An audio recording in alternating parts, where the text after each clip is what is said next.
Heck yeah. Heck yeah. Get you pumped up, boy. Woo!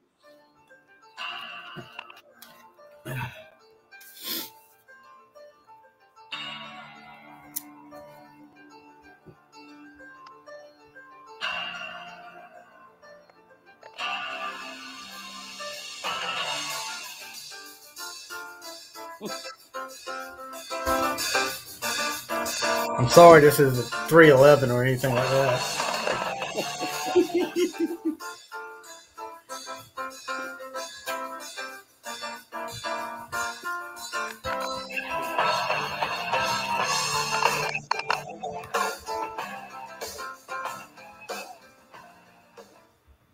All right, guys. What's going on? Hold on. Eddie, they want to play some more. Hold on.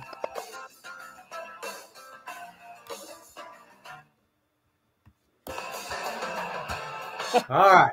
What's up, guys? It's the final score.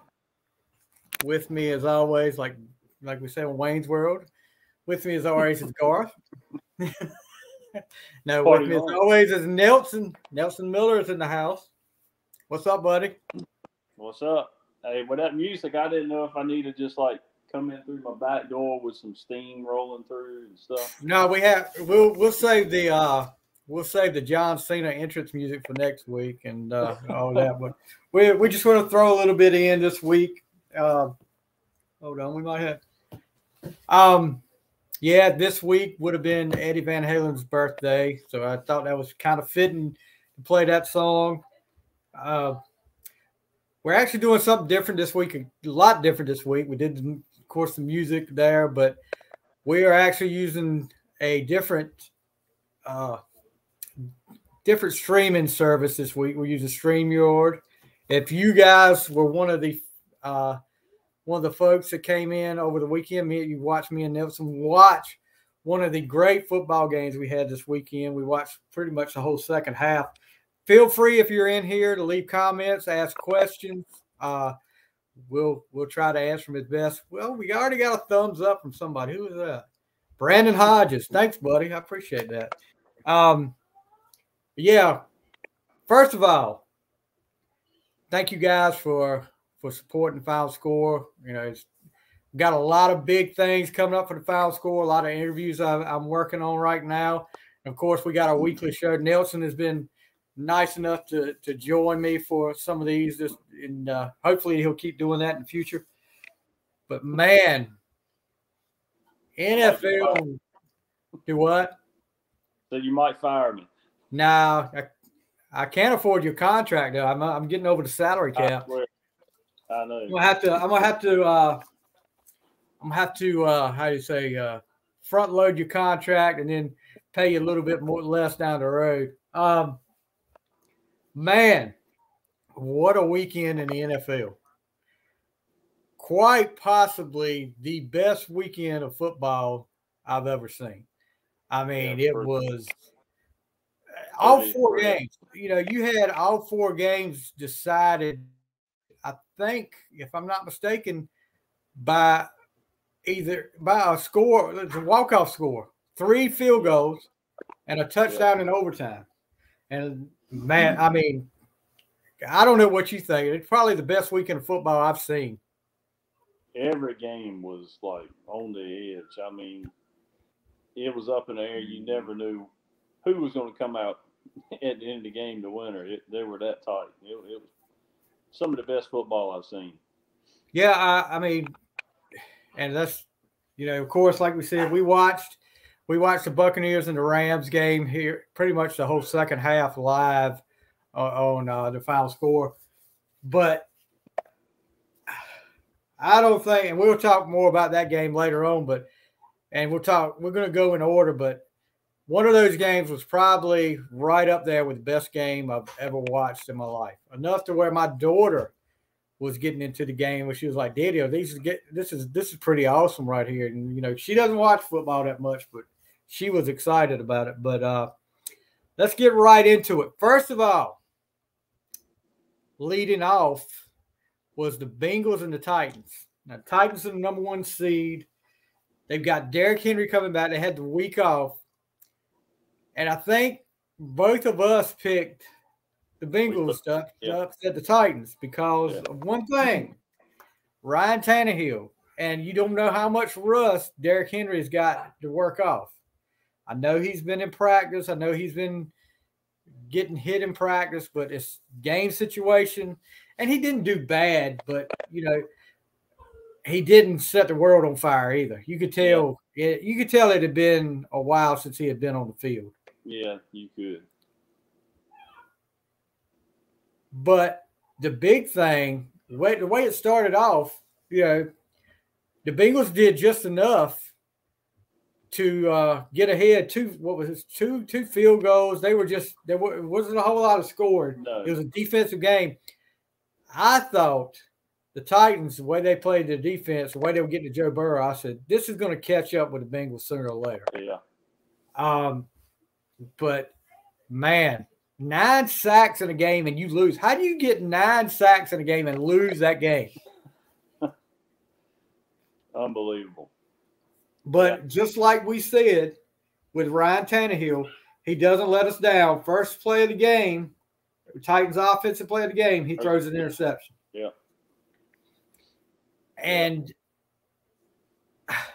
I'm going to tell you, Vrabel, I like Vrabel as a coach. I do. I really do. And he makes some good decisions. But Tannehill, Titans fans, Casey Fleet, if you're out there listening, you can disagree with me if you want to. But Tannehill cost them that game. I mean, there was a few turnovers, a few bad decisions. Even when he threw the ball, there were several passes he threw the ball that was behind or not right. Yeah, he was way off target. But then the big play, I think what really got momentum for the Bengals was that 4th down play where they stopped Derrick Henry in the backfield. Oh, yeah. I mean, he never got to the line of scrimmage. They were all over him. But it was 4th and 1? 4th and 1. It was less than a yard. Stopped him dead in his tracks. They got penetration and stopped him in the backfield for a loss. I mean, it was not good. Burrow did enough to win. Yeah. And then Evan McPherson, of course, kicks a 52-yard field goal with time going out, and the Bengals are in their first AFC Championship game in 33 years. Tannehill throws 3 interceptions, and he set up 2 of McPherson's 4 field goals. But definitely did not have a great game. Turnovers, like you said, that cost them that game, I believe. 1 touchdown for the Bengals. Joe Mixon gets it on a 16-yard run. Burrow is quickly getting himself into the next level of quarterbacks. 348 yards passing. And what impressed me, though, was how tough he was. I mean, there was one play that I think Cincinnati called a timeout because the play clock was running down. They snapped the ball, and a Tennessee guy hit him in the knee. He's got bad knees. He's had that ACL. Hit him in the knees, and I didn't think he was getting up. And I was like, this is how it's going to end. He's going to be hurt. But he got up, shook it off, and you didn't ever know it. But, man, he is quickly getting up in that next level of quarterbacks. I think, I hate to see it. As a Steeler fan, you hate to see it, but, man, they were impressive on both sides of the ball. They get the 19-16 win over the Titans. Now, Burrow makes this comment after the game. He's tired of playing the underdog role. My thing is, it's working for you, buddy. You've won 2 playoff games being the underdog. You beat the Chiefs at their place the last time being the underdog. Yeah. Embrace it for right now. It's not going to last. Next year, you'll probably won't be the underdog much. So embrace it right now in the playoffs and run with it. Yeah. So, second game on Saturday night after we get the whole North Carolina blizzard of the week over there, I guess, what we say. About good. What'd you get, about 4 inches? 4 or 5 inches. That was about it. Yeah, that's what she said. And Sorry, I couldn't pass that up. But yeah, Saturday night, Lambeau Field, you've got Packers and the 49ers.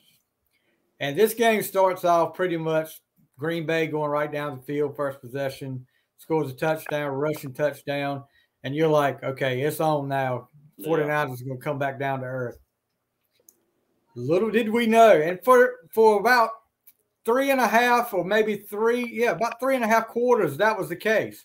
Yeah. Packers, but San Francisco's defense kept them in that game. They did. They kept them in the game by not letting Green Bay get any more than another field goal. Aaron Rodgers was not on his mark. And what did we talk about last week? What did we say last week? Aaron Rodgers 0-3 against the 49ers in the playoffs. Yeah. Hey, Nelson, get this. We just had our first comment. Throw up the big red flag and all this stuff. Joey Bolam is in there, a good friend of ours. Joey Bolam says, I am glad my Chiefs are still in it. Joey Bolam has been a Dolphins fan all his life, but he's what you call a rent-a fan. Whoever's playing the best right now is who Joey pulls for. But yeah, and that's not the Dolphins for sure. But did the Dolphins even make the playoffs? No. All right, so you say nothing. Where are my boys? Well, hey, let me tell you this about your boys. Joey just said he would never pull for the Steelers. Sorry, buddy. We don't want you to pull for the Steelers. After the curse of the Dolphins. When was the last time the Dolphins won the Super Bowl? Yeah, think about it real good. Had to be back in Marino. I'm going to say, ding, ding, ding, the 70s. The 70s. Yeah, Dan Marino. The last time they were in a Super Bowl, even better. Oh. 84.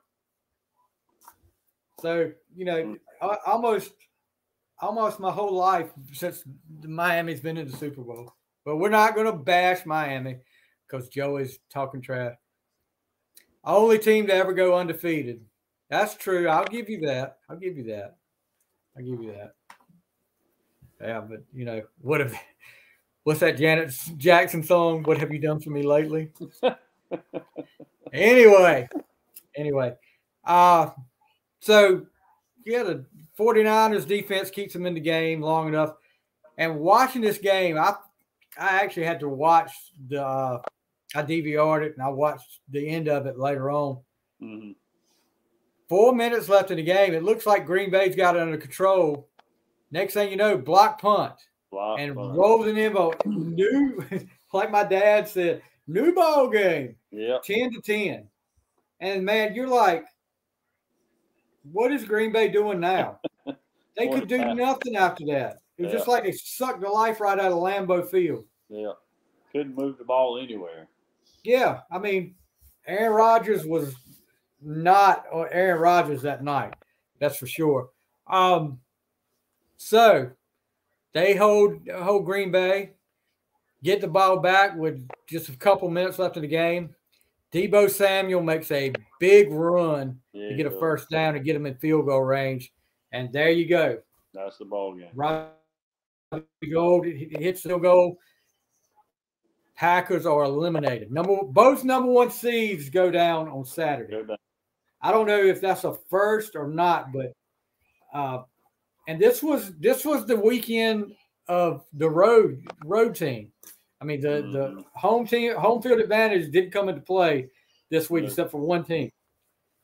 So you just wonder if the bye, they just maybe got a little too relaxed. Does the bye hurt you?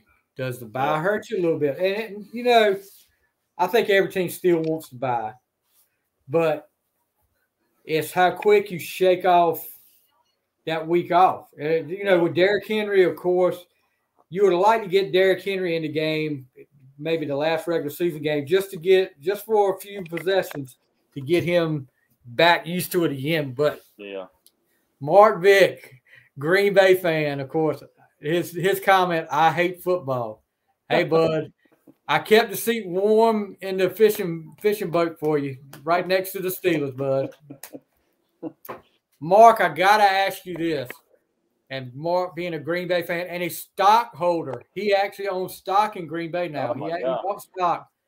Mark, I got to ask you this as a stockholder. Is Aaron Rodgers coming back?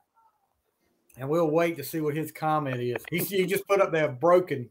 Wow. I feel you, bud. I feel you. But anyway, one of the things I want to talk about with the San Francisco game, after the game, you thought Jimmy Garoppolo was Joe Montana the way everybody was talking about. Jimmy G went in the Lambeau Field and took out the Packers. Garoppolo just happened to be on the field and be quarterback. Deebo Samuel, the defense, and the special teams of the 49ers won that game. They won it despite Garoppolo. I haven't looked at his stat line. I didn't either. I wanted to look at it. But let me get a quick look at this and see if I can pull up his stats. Not impressive at all. Because I'm gonna tell you this: if it was okay, here's Garoppolo's stats: 11 for 19, 131 yards, and 1 interception. 57.1 quarterback rating. San Francisco's total offense, rushing yards, 106. Passing yards, 106. So they had 212 total yards. I mean, that tells you right there. Those last 4 minutes of that game were San Francisco's defense and special teams won that game. Yeah. And the kicker. So, say what you want to. And all these teams are talking about, well, Garoppolo is going to be on the trading block. I will tell you one thing. I sure hope Pittsburgh doesn't even think about getting Garoppolo because we'll be in a sad situation for a while if we get Garoppolo. All right, here's Mark Vick. We asked Mark Vick, who was a Green Bay stockholder. I'm going to make sure I say that, Mark, about whether Aaron Rodgers is coming back. He says, truthfully, I hope not. I'm really hoping they trade him to Denver. Some force is keeping him continue failing every year in the playoffs. We've had Aaron and a Brett for 30 years and have only won 2 Super Bowls. Horrible. Aaron played terrible last weekend. All he did was try to force the ball to Devontae. I've heard a lot of people say that, too, about trying to force it to Devontae and not actually finding the open man. Yeah. He's right, though. There is something that Aaron Rodgers can go the regular season, win 12, 13 games, and he gets in the playoffs. It's like a totally different guy, except for that one year, which I'll give credit. He beat my boys in the Super Bowl. But, he's like MVP the rest of the year, but falls apart in the playoffs. I agree with you, Mark. I really agree with you. Thank you for coming in, bud. Thank you for putting the comments up. Anybody else out there wants to put their comments up, come in, check us out. He said, Rodgers, regular season stat champ, no clutch gene. Yeah, I agree with you. But, don't give Garoppolo the credit. That's what I'm saying. Don't give him the credit because they won that despite Garoppolo. Yeah. 212 yards total offense. And I actually think the Packers. What was their total offense, Packers? Packers didn't have much more. They had 263. Yeah. Rodgers' stats, 20 for 29, 225 yards, no TDs, no interceptions. The only touchdown that was scored by offense in the game was the first, which Dillon scored for a run for the Packers. Yeah. Let me see here. Ooh, okay. So then we go to Sunday. And leading off with the Rams and the Buccaneers. And this is where things really got crazy. I mean, Rams start dominating the Buccaneers, dominating them in the first half. And I'm like, yes, but I'm, the back of my head, there's a little voice saying 28-3, 28-3 the whole time that when I see this, I said, okay, they got to keep. And I mean, if you listen to us or watched us today, I kept saying they've got to keep their foot on the gas. You can't let Brady off the hook. You can't go into this late early in the game. You can't go into, well, we're going to start running clock. You got to keep doing what you're doing and just run up score.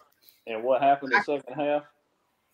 Yeah, I mean, well, look at the play right before the half. What was the score at the half? Because it could have very easily been. Let me see. I'm sorry, guys. I'm gonna look this up. I think they scored a touchdown before the half. No, they didn't. They took it away.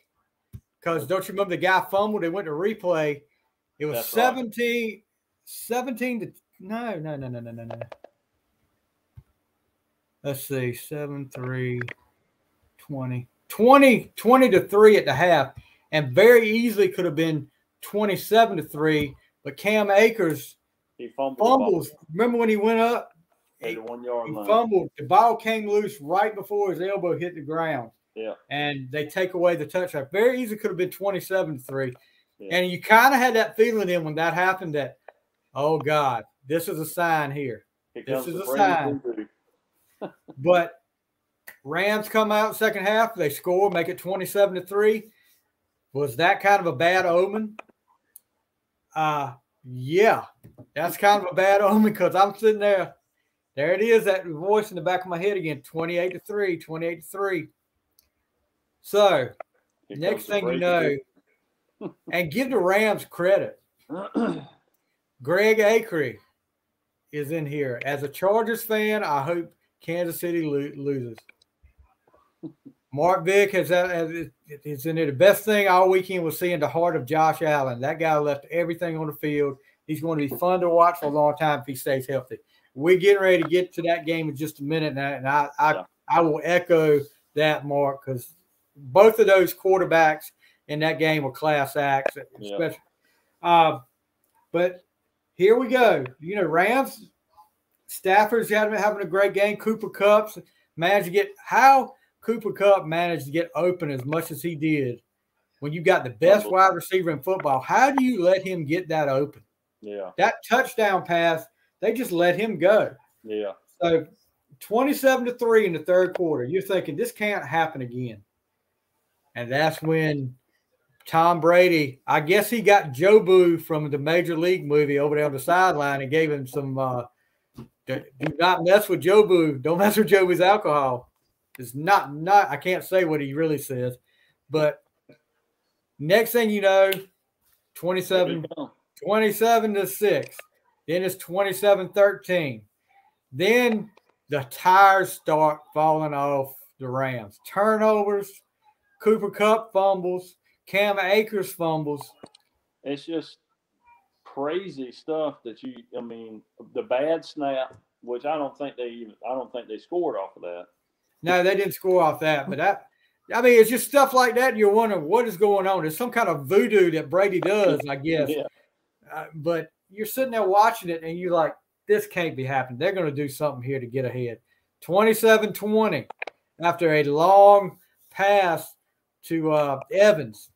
And you're just like, okay, they're going to calm down now. 2 or 3 plays later, Cam Akers fumbles inside their own 30. Brady is in business again, and then they move down the field with time getting short. They tied up. And if you watch this with me and Nelson, you see us just in shock. Fournette scores his second touchdown of the day, tied up with like 40 seconds left in the game. Greg Akers said it's because Kupp and Stafford eats breakfast together. Okay, I'll go there. I'll go with you, bud. But Rams get the ball back. First play, Stafford takes off after the pocket collapse, takes off, and it looks like he fumbles. but he's down. And anyway, he covered it. And I'm like, this can't really happen. I mean, really? So then Cooper Kupp takes over, catches one and gets out of bounds, and then right down the middle of the field, Cooper Kupp's open. He manages to catch, gets in field goal range. Rams spike the ball, kick the field goal as time runs out. And we're all singing, ding dong, the witch is dead. And Brady is gone. Brady's eliminated. So, but you know what, bud? I have to say this. And don't get me wrong, I'll give credit to Brady, what he's doing at this.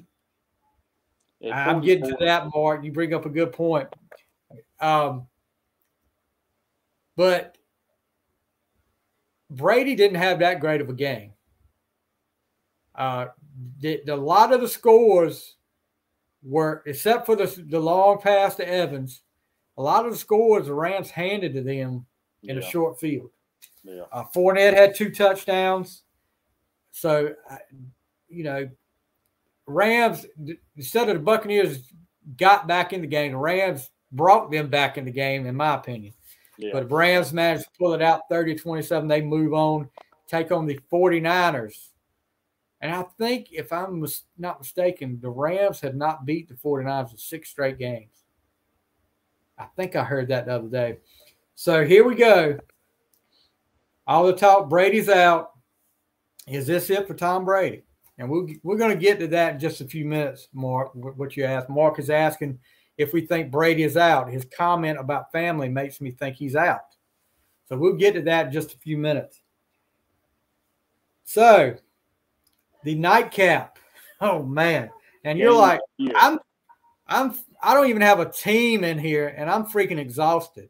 Yeah. After watching that game, I'm like, I don't know what. And then you got the Chiefs and the Bills, which we picked. And look, we've picked 2 out of 3. Now, I didn't pick the 49ers. Yeah. We didn't pick the 49ers to win. We didn't think that would happen. But we picked the underdogs twice and just come through. So we picked the Bills in this game, and it starts off a back-and-forth game, just like you think it's going to be. Yeah. It looks like the Chiefs are going to pull ahead. Chiefs had the lead in the second half, and it's typical Mahomes and Allen just going back and forth, back and forth. Yeah. And then, like the last 2 minutes of the game, 25 points scored in the last 2 minutes. I want to say it was 25 points. I mean, unreal. You just didn't think, all right, it's over now. You didn't think it's gonna be over now. 25 points in the final 2 minutes of the regulation. I mean, when have you ever seen that? This was probably one of the best games I've ever seen. I'm talking about college. I'm talking about pro. I'm talking about high school. Probably one of the best games I've ever seen. I would put it right up there. I would say it was like a tie. I think it's 82 or 81 playoffs between the Dolphins and the Chargers. That game right there, I've watched that game, and it went into overtime. Kellen Winslow, if any of you guys are old enough to remember, Kellen Winslow played tight end for the Chargers. He left it all out on the field. He was making catches. He was cramping up, come back in the game, blocked the field goal to send it into overtime, and they kick a field goal to win 41-38. That's one of my greatest games I've ever watched, and this game was right there with it. The final 2 minutes, like we said, 25 points. The Bills score, take the lead. They're up 3. They get the 2-point conversion. They're up 3. Then you're sitting there like, oh, it's over now. It's over now. Yeah. But yeah, Tyreek Hill and Patrick Mahomes had otherwise. They hook up, go down the field. And I remember sitting there because I picked the Bills, so I was pulling for the Bills. Yeah. So I was like, God, it's over now. There's no way. It took them so long to get that last touchdown. Then next thing you know, Allen gets gears up and throws another touchdown. And we're like, here you got 13 seconds left. 13 seconds. And you're up by 3. This is now the last 13 seconds. I may be wrong. So why wouldn't you kick the ball to have let some time run off the clock. Exactly. Squib kick it down the middle of the field, and let some time, let them have to bring it out and run a little bit of time off the clock. Second, why do you leave the middle of the field wide open? I know you're protecting the sidelines, but you can't have the middle of the field you're protecting the sidelines to keep them from getting out. You can't have that middle of the field open. They still had timeouts. Just like that, within 2 plays, they're in field goal range. And I'm like, they're going to go to overtime. Yeah. Harrison Buckner kicks the field goal. We're in overtime. And then, you knew that whoever got the ball first, the defense was tired. Yeah. They had been on the field way too long. Both defenses were tired. I think they were – to score that much in the last part of the game, the defense is gassed by that. Yeah, and it's like the last 2 minutes, they're gassed. You kind of knew, and Chiefs will go right down the field and score a touchdown to win the game to throw a pass to Travis Kelce, and it's over, 42-36. Yeah. First thing I want to say, Josh Allen. Class act, man. Put the Buffalo Bills on his back. Yeah. And just carried him, man. And that's what he's been. We've been talking about that all year, about how they've ran him, and he ran in this game a lot. Yeah. You look at him on the sidelines after that last touchdown he was pumped up. He just knew it was over then. And then to see the look on his face when they lost. But one of the class acts, and I'll give credit where credit's due, Patrick Mahomes, instead of going out there and immediately celebrating, he went and looked for Allen and hugged him and told him how great a game it was. And it was. You listen to these. Let's look at these stats. Let's see here where we are. Okay. Total offense. The Bills had 422 yards of total offense. The Chiefs had 552. Mahomes, 378 yards, 3 TDs, no picks. Allen, 329 yards, 4 TDs, no picks. Gabriel Davis had 8 catches for 201 yards and 4 touchdowns. Tyreek Hill, 11 catches, 150 yards and a touchdown. Not much defense played in this game. No. But a lot of that was in the last 2 minutes too. Yeah. But gotta think that this is one of the great games in NFL history. This is a game that everybody's going to talk about for years to come, for a long time. I just can't, this whole weekend, to me, I can't remember a better weekend of NFL football. Yeah. But now you got the championship games coming up Sunday. You've got the Bengals at Kansas City. You've got the 49ers at the Rams. Out of those 4 teams, you got, of course, 4 times. This is the 4th straight year the Chiefs have played in the AFC Championship game. Yeah. They've won, 1 Super Bowl? Yeah, out of 4. And then you've got the Rams, and, I'm telling you, I want so bad to see Matthew Stafford get a Super Bowl ring. For all that time he had in Detroit, maybe it's setting up. Who knows? They've got to get past San Francisco to get there, but, he wouldn't – I don't think he – I think if I'm going to pull for one team, it's going to have to be the Rams. Yeah. And we'll get to our picks before we get through here. But moving on, okay, and no big surprise, but today Ben Roethlisberger made it official, and Mark Vick said, "I want to see Burrow smoke another cigar." Yeah, he likes smoking another cigar. That's back from the LSU days too. Big Ben announces his retirement today with a video, which we're going to share right here. So if you guys haven't seen it, Y'all bear with me here. I'm going to try to, let me see, share. No. Bear with me. This is new to us.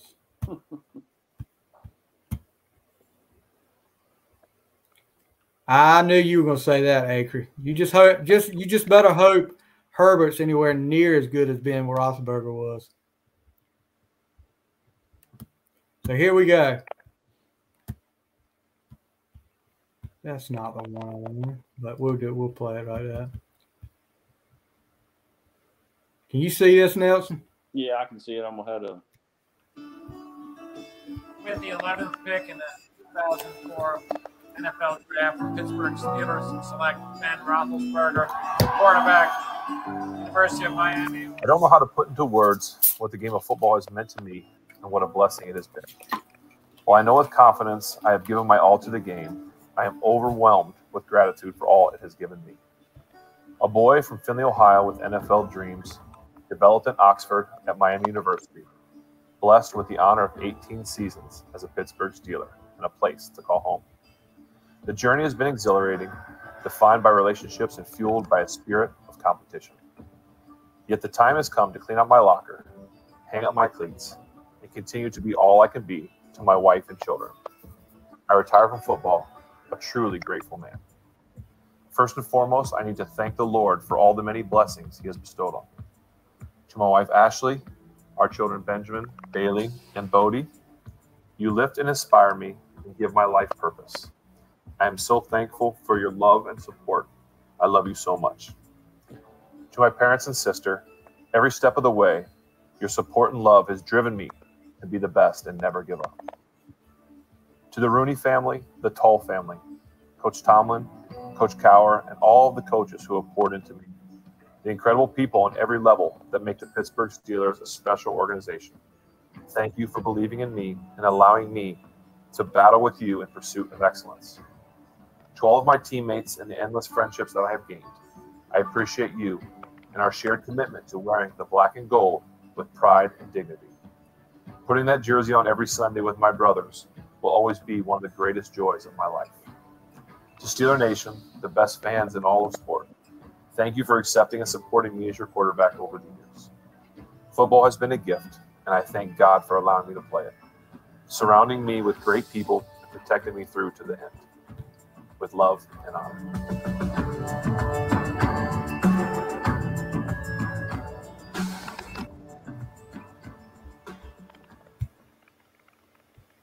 So, Are you crying? I know you got a tear, Stevie. do what? Yeah. You need some tissue, dude. Look, I'm representing today. 18 years, not one losing season, 3 Super Bowl appearances, 2 Super Bowl wins, and I mean, the guy took a beating over the years and still got up. You saw the video where he got his nose broke and still never came out of that game. And man, he's going to be missed in Pittsburgh because I'm going to tell you right now, I remember back when Bradshaw retired, and everybody was thinking, hold on, Greg Aker, did I see where there was a female Chargers fan who tweeted Herbert that she won't sleep with him? Yeah, if he falls into that trap, he's an idiot. If he falls into that trap, she's looking for something, and it ain't just that. She's looking for this. Hey, hold on. Okay. Go ahead. So, there's not a quarterback on that roster that's going to be able. We were 9-8. No, we were 8-1. But it doesn't matter. I mean, 8-8's a winning season. 7-9 is not a winning season. So, I mean, it's 500. Do I want to be 8-8? No, I don't want to be 8-8. I want to be 12-5. I want to be 13-4. And you got to get used to that 17-game season, Greg. But I remember when Bradshaw retired and the gap, and Big Ben had 3 8-8 seasons. He had a winning season. I mean, okay, it's a winning season. It's not 7-9. It's not under 500. But there was, geez. Oh, hold on. Like a roller coaster going on there. I thought, I had to get some. Had to get my charger. oh, about to run out again this week. Yeah. But let me get your read. there was such a gap, and you figured that. All right, here we go.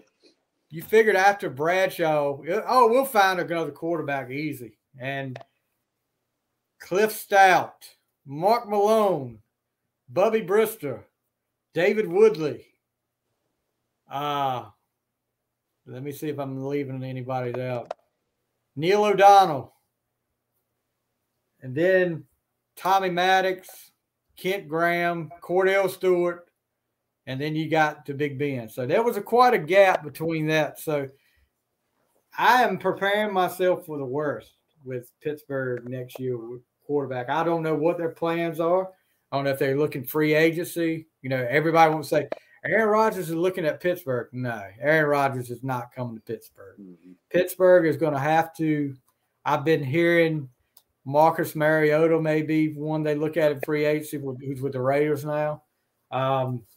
Drafting they're going to have to draft a quarterback. I mean, they need to find someone to try to groom into the next franchise quarterback. But you know, is this the year that you want to try to get a quarterback? They're picking 20th, and by the time 20th gets there, I don't know if any of those quarterbacks are going to be there. Yeah. So I don't know.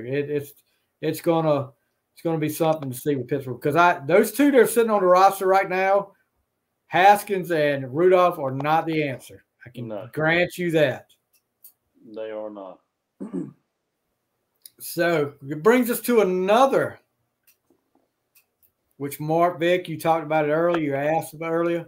Is Brady going to retire?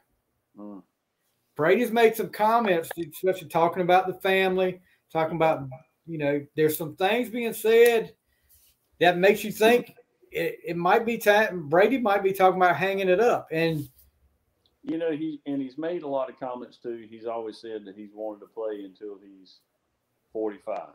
Well, he turns 45 this year. So this may be the end of the Brady era. And talking to some people, some Tampa Bay people and some other people that know some about the NFL, know more than me, there's a developing rift that has been going on between Bruce Arians and Tom Brady. Enough to where if they had to choose between Brady coming back, they might have to choose between Brady coming back and Arians coming back. Yeah. And, you know, I think there's a no-brainer there. They would probably want Brady back and fire Arians, which then possibly you could move, and I don't think that would be the right move, but move Byron Leftwich to head coach from offensive coordinator, which Byron Leftwich is being mentioned with a lot of jobs right now. Jacksonville, I don't know if they were saying it was so close to going back to Jacksonville and coaching, being a head coach there. Here's my thing with Leftwich. And you tell me what you think, Nelson. Is Leftwich being offensive coordinator talking about how good he is that because he's got Tom Brady as quarterback, or is it because he is a great offensive mind? Well, when you have players in there like Brady, Mike Evans, Fournette, Gronk, it's going to make you look a whole lot better.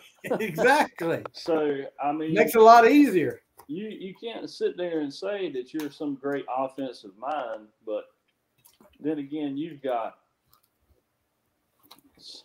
some of the best players in the NFL on your offense that make you look that good. So, I can't see where he can say that and think, you know, I know, just be someone who can turn the team around for him. I know you got to give the guy a chance, give him a chance to be a head coach and stuff like that. But just, you know, I don't remember them doing much before Brady got there. And I think he may have been offensive coordinator like a year. I know he's up and coming. He was up and coming as offensive coordinator. But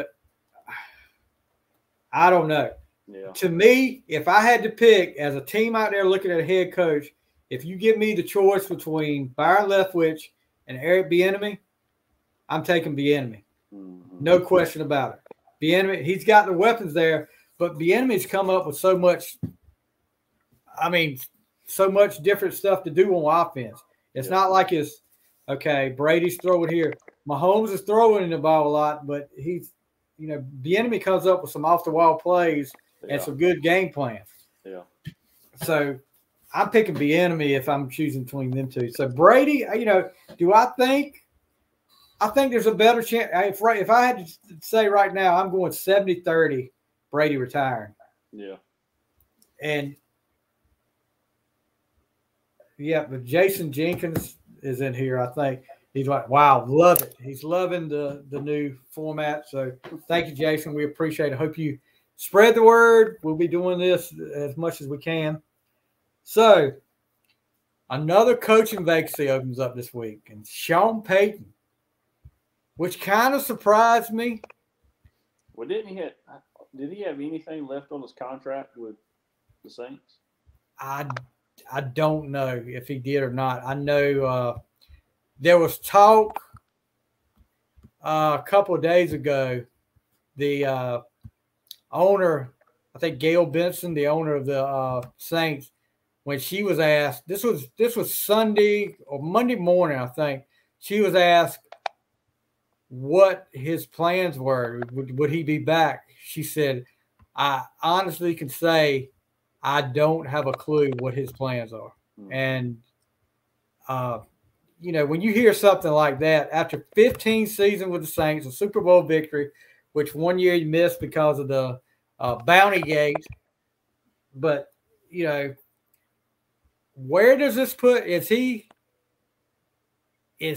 retired, or is he just wants to go other way? He denied reports that media outlets coveted him, though he acknowledged he'd be open to a role in broadcasting.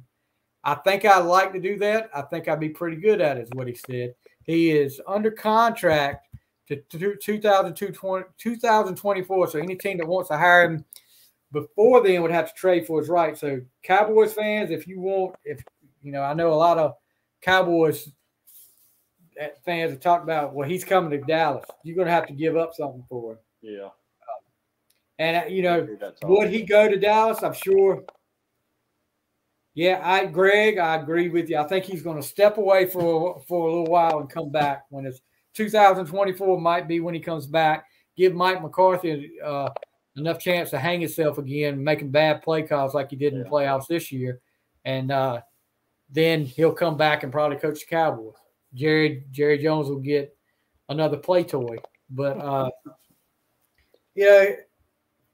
I've always liked Payton. I thought he did a great job with the Saints, turning around, making them win. But here's another thing. You think he didn't want to have to deal with the whole quarterback situation in New Orleans anymore?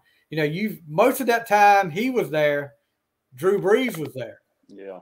And then you go from, no offense to either one of these guys, but you go from Drew Brees to Jameis Winston and Taysom Hill. Yeah.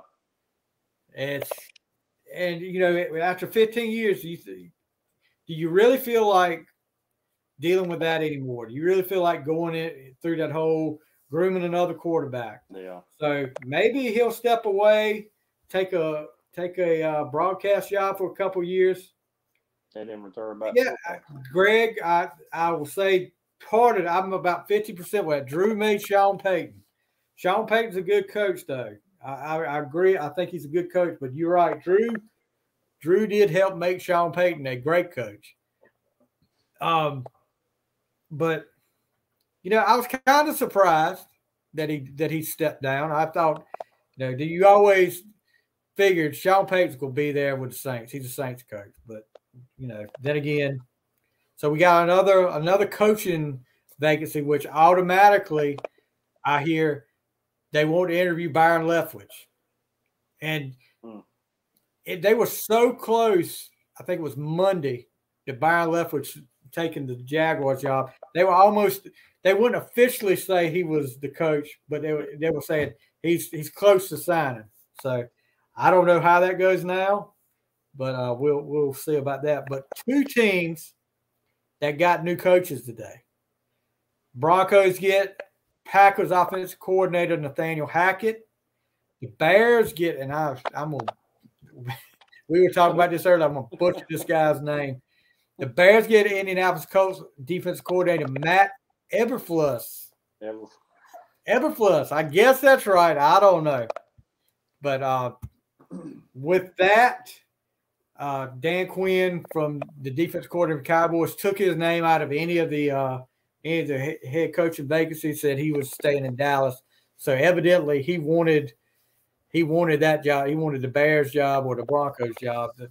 He didn't get it. But so we've got a lot more to come as far as coaching vacancies still out there. And usually they'll come pretty quick after this, I think. Nelson brought this up to me earlier the week. I get a text from Nelson. I hear your boy AB wants to play with Lamar Jackson. Lamar Jackson tweeted he wants to be a Raven. I know you said a match made in heaven. Yeah. But you never know what kind of quarterback you're going to have with Lamar. He's either running the ball or he's passing it, and sometimes you don't even know what kind of passing game. I mean, it's a toss-up, that's for sure, bud. Yeah, he's like on the money, or he can't get the broadside of the barn. So I mean, I just feel like if he does go with the Ravens, it's going to be a matter of time before we get the same, and I hope not. I mean, Antonio Brown's a heck of a ball player. I mean, he's what, 33? Yeah, I think so. And he still can perform with some of the best receivers in the game today. So I just feel like it's going to be a matter of time before he's going to say, okay, I'm not getting my share of the targets. I'm not getting any passes. I'm not, and we're going to see the same Antonio Brown again. Yeah. I mean, it always comes back to rear its ugly head when something like that. And there's going to be something going on with him. There's going to be an investigation, I'm sure, talking about with him saying that they wanted him to force him to play through injury. Yeah. I think another thing that was said was they offered him $200,000 to seek mental health treatment. So I don't see what the problem is with that. I mean, they're trying to help you. Yeah. And you're trying to. Yeah, they said the Buccaneers offered him money to undergo mental health treatment to avoid backlash for demanding he plays injured. These guys at Tampa Bay tried to make an agreement with me to give me $200,000 to go to the crazy house so these guys can look like they know what they're talking about. These guys aren't professional. They treated me wrong. And then he said, I'm not worried about the ball. Brown, who was interviewed alongside his lawyer on HBO's Bryant Gumbel. Mm-hmm. Key word there, his lawyer was there with him. Tom Brady is my guy. He's the reason I'm on Tampa Bay, so I know I'm going to get the ball. And that's I don't care. I don't care what. We just got another thumbs up. Greg Acre, appreciate it, buddy. I don't care what he says or what anybody says. There's some CTE issues going on with Antonio Brown. Yeah. I mean, they can claim clear mind and all that, but he's got some CTE issues. I just – all right, and look, if he does go to the Ravens, can you imagine what that first game against Pittsburgh will be like? It's already an intense rival. And Grant, it would be even better if we still had Big Ben there. But it's going to be so intense that do I think he's going to be a Raven? No. I don't think he's going to be a Raven. I don't think right now, I don't think any team should sign that guy. Yeah. I think he's got so many issues going on that he needs to sit back, worry about his mental health and, get himself straightened out, which we thought he had got himself straightened out. But, now I'm not so sure. It just kind of seemed weird. like after that, phony COVID vaccination card. Yeah. Everything just went downhill. He started getting back into his old ways again. Or whatever we know about it. But, just a lot more could have went on. Yeah. All right. So I'm looking to see. I think we got another comment here. Oh, no. Never mind. Got to give our picks for next week's AFC and NFC championship game. So let's start off. Let's start off here. First game Sunday at 3:00. Bengals and the Chiefs at Arrowhead Stadium. Now, last time they played, Bengals come from behind, get the win. Kind of surprised Kansas City. Yeah. But I don't think they'll be, Kansas City's not going to be surprised this time. They're going to be ready for Joe Burrow and Jamar Chase. They're going to be ready for all that. Yeah. Does Matthew come back? He missed most of the game, last week's game with a concussion. So I don't want to make Cincinnati fans mad, but I think Kansas City goes to another Super Bowl. I think Kansas City gets the win over Cincinnati this week. And I'm leaning towards Kansas City myself. But, Bengals have been hot. But I look at the amount of points Kansas City has put on the board over the last couple of games, and you look at what the Bengals have done. So, I just at some point the offensive power is going to. Yeah, I mean, Kansas City is going to overwhelm the Bengals defense, and I feel like they're just going to win this one. I think the Bengals are capable of scoring when they can. Yeah. They scored. I want to say, what was it? 30. It was over 30 points against Kansas City last time. Yeah. But you allow Burrow to get sacked 9 times. Yeah. So you can't keep doing that. No, Kansas City they'll just eat that up. So and you can look, the key thing here, you can talk about the regular season all you want to. The key thing here that makes me pick Kansas City, they've been to 4 AFC championship games in a row. Experience.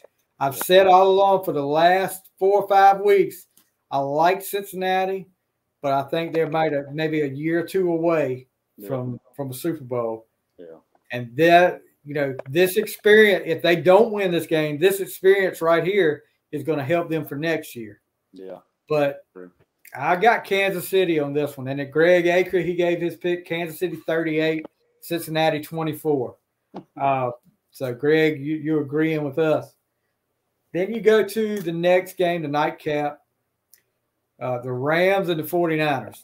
Like we said, Rams have not beaten, I want to say it was 6 games in a row. They have not beat 49ers. So,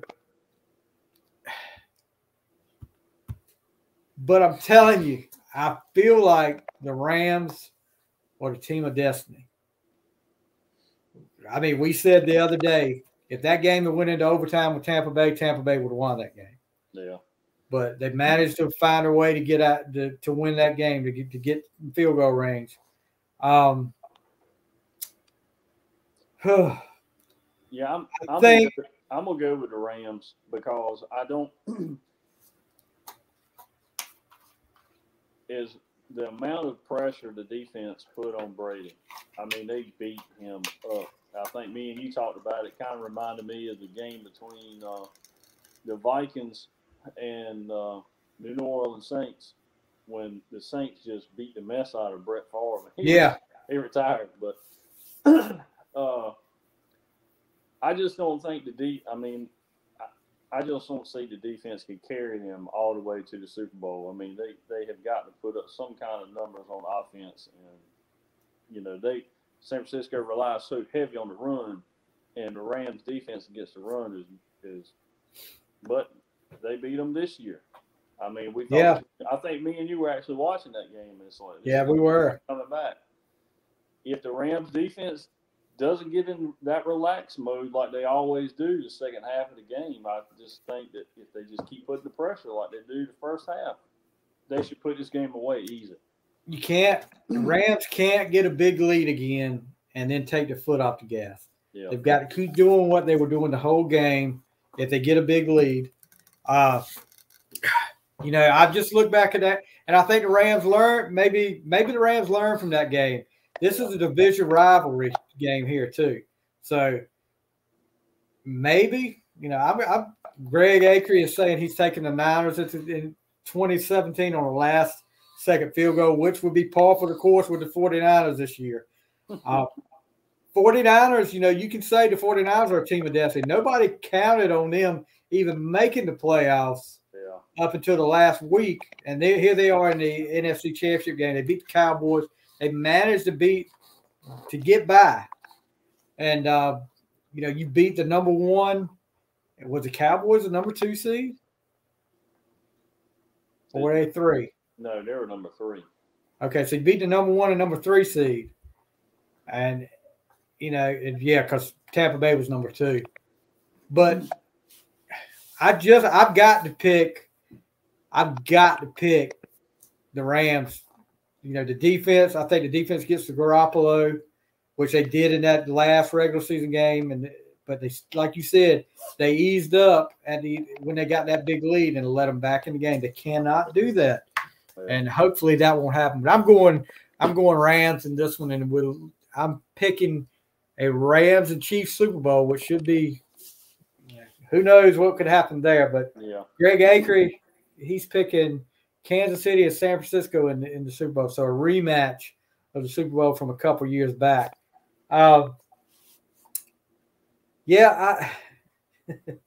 It's funny because it just seems like yesterday the season started, and here we are talking almost at the Super Bowl. But man, hey, did anybody hear Brady or talking to that referee the other day when he got the flag? That's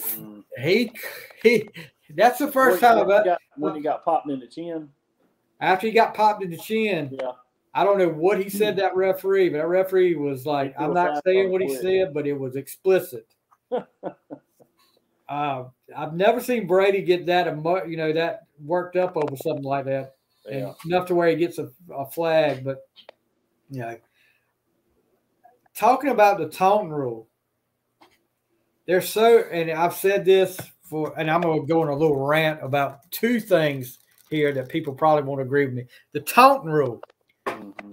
If the NFL isn't more consistent with calling this or where the parameters are, when you've got a guy on the sidelines talking to another player, and that's trash talk every play, talking to another player, and you throw a flag on that, but when a guy is scoring a touchdown and doing this number to the guys like that, and you don't call that, where's the line at? Where do you draw the line at? And I know it's a judgment call for the referees, but where do you draw that line at? They need to be more consistent with the taunting stuff.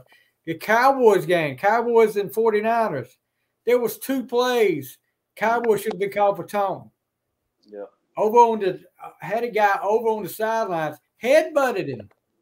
And still no flag. No flag. Even, we even talked about it too. The one where was it? Who was it? The Rams and who else was playing? Anyway, it was a helmet-to-helmet contact, and when he got up, he put his hand down there to him like, "Stay down." Was that? That was Cam Akers. That was the Cardinals. When Buda Baker got hurt. Yeah, that's right. So, I mean, no flag on that. So, and you said something. They need to be consistent. They need to be. Call it even. They need to be more consistent with it. And you said something that triggered my memory about something. Oh, another key play of that Rams-Buccaneers game. We talked about it when we watched live. Eric Weddle. Pass goes to Mike Evans. Mm-hmm. The ball goes incomplete, hits the ground. On fourth down, Weddle levels Mike Evans after the play. Yeah. So flags fly. You think that's going to be Brady and them? You think that's going to be Brady and them getting the ball 15 yards down the field and they're going to get a first down? Because the ball hit the ground before he hit him, it was a dead ball foul, and the Rams got the ball back. It was like a matter of inches. Yeah, it was. Aaron Brett is in here right now. Greg Acre, one can open. Aaron Brett's a 49ers fan, so he probably won't like us very much right now. But Aaron, I'll give you credit. Well, you guys have come out of nowhere, like we said, where everybody was counting them out, not even counting on them in the playoffs. And here they are in the NFC Championship game. Great run for the 49ers. Yeah. My last rant before we end this tonight, and I've been saying this for years, so, it's easy to discuss something with some people, and I know everybody's not going to have the same opinion I do. That's what makes it interesting. That's what makes me debate it with you. I'm not going to get out there and get mad with you if you disagree with me. But I'm going to debate you and see if you can change my mind or I can change your mind. So the overtime rule, I've been saying this for years. Each team needs to get a possession in the game, no matter what. No matter if the first team scores a touchdown, give the ball to the other team. If they don't score, game over. Yeah. But if they do, keep playing. Yeah. College football does it. You give both teams a chance. And look, Josh Allen and the Bills should have got the ball one more time. Yeah. A couple years ago, Patrick Mahomes should have got the ball again against Tom Brady. I don't care who it is.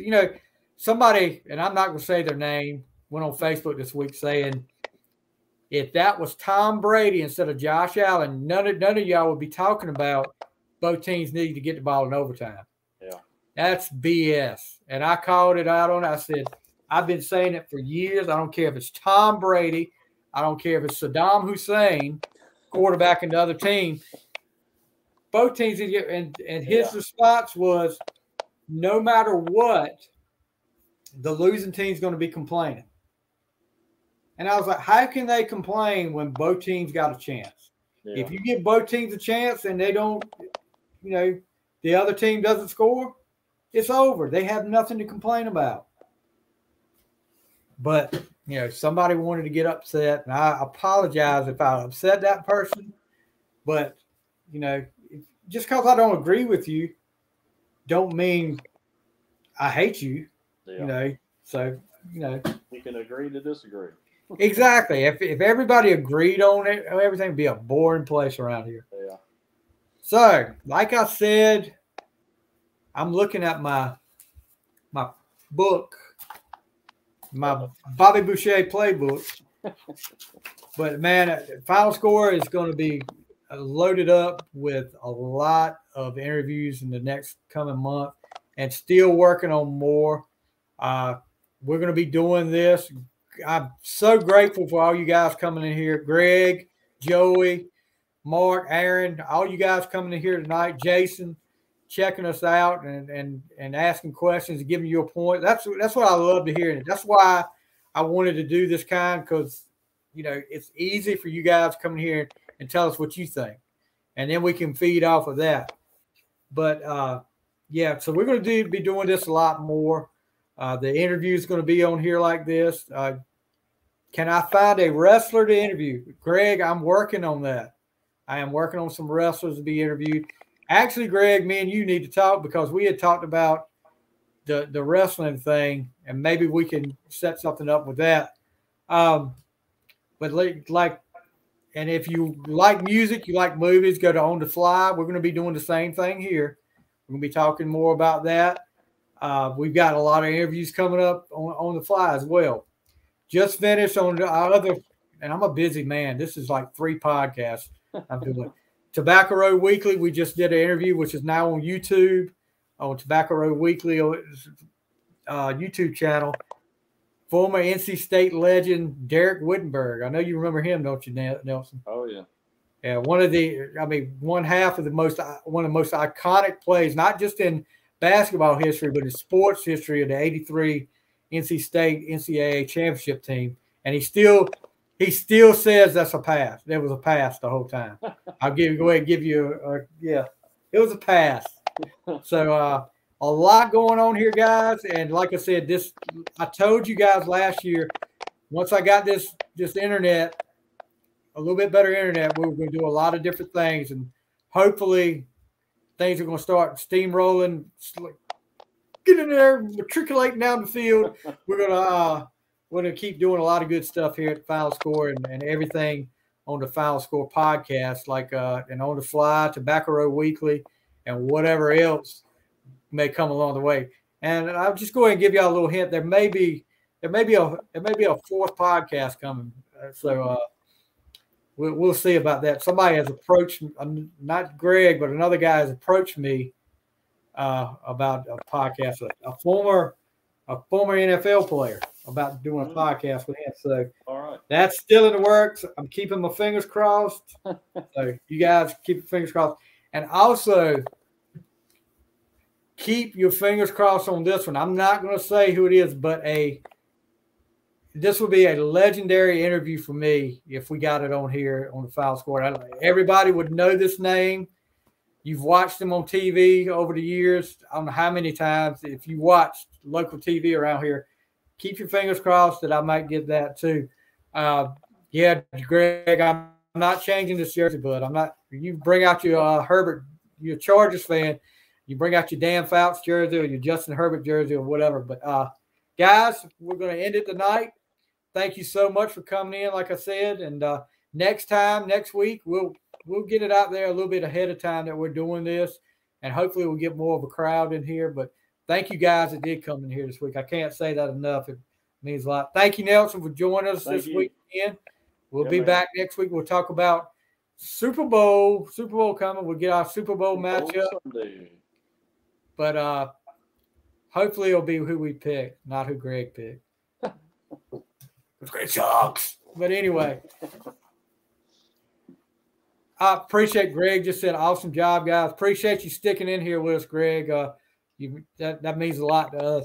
All right, Nelson. All right, that's going to do it for this week. Enjoyed it. We'll see you, Junior. We'll see you. All right, you guys have a great week. That's the Final Score.